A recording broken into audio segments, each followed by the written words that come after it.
নবী করিম সাল্লাল্লাহু আলাইহি সাল্লাম সম্পর্কে আমরা অনেকে জেনে থাকবো যে তিনি খুব সাদাসিধে জীবন যাপন করতেন।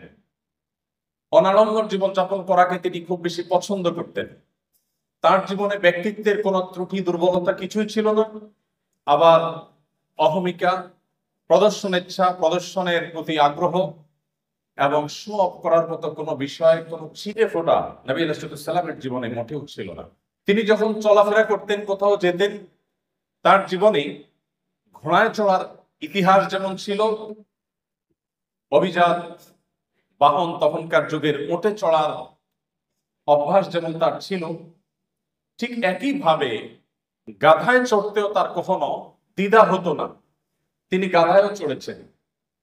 আমরা যেরকম আজকাল কোনো সম্ভ্রান্ত, কোনো শৌখিন, কোনো বিলাসী পরিবারে বেড়ে উঠলে আমরা যে লাইফস্টাইলের সাথে অভ্যস্ত, আমরা ভিন্ন কোনো লাইফস্টাইল যদি কখনো প্রয়োজনে আমাকে অবলম্বন করতে হয়, সেটা করতে আমরা হেজিটেশন ফিল করি, আমরা অস্বস্তি বোধ করি।